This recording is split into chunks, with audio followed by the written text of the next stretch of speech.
മഹാനായ നബി സല്ലല്ലാഹു അലൈഹി വസല്ലമ തന്റെ പ്രിയപ്പെട്ട പേരക്കിടാങ്ങളായ ഹസൻ ഹുസൈനിനെ ചേർത്ത് പിടിച്ചുകൊണ്ടിടക്ക് പറയും, അല്ലാഹുമ്മ ഇന്നി ഉഹിബ്ബുഹുമാ, അല്ലാഹുവേ ഇവരെ രണ്ടാളെയും ഞാൻ ഇഷ്ടപ്പെടുന്നുണ്ട്, ഫഅഹിബ്ബഹുമാ, അല്ലാഹുവേ നീ അവരെ രണ്ടാളെയും നീ ഇഷ്ടപ്പെടണേ. മക്കൾക്ക് വേണ്ടിയുള്ള പ്രാർത്ഥന, മക്കൾക്ക് വേണ്ടിയുള്ള പ്രാർത്ഥന.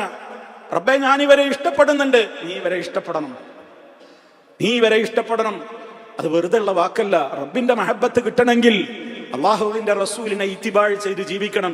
ഇൻ കുന്തും തുഹിബ്ബൂനല്ലാഹ് ഫത്തബിഊനി യുഹിബ്ബുകുമുല്ലാഹ്. അല്ലാഹു നമ്മളെ സ്നേഹിക്കണോ, അല്ലാഹു അയച്ച അല്ലാഹുവിന്റെ റസൂലിന്റെ ആ മാർഗത്തെ ഫോളോ ചെയ്തുകൊണ്ട് ജീവിക്കണം. നിരന്തരമായി നമ്മൾ പ്രാർത്ഥിച്ചുകൊണ്ടിരിക്കണം. അതല്ലേ റബ്ബനാ ഹബ് ലനാ മിൻ അസ്വാജിനാ വദുർരിയാതിനാ ഖുർറത അഅ്യുൻ വജഅൽനാ ലിൽ മുത്തഖീന ഇമാമ. എത്ര തവണ നമ്മൾ കേട്ട ദുആകളാണ്.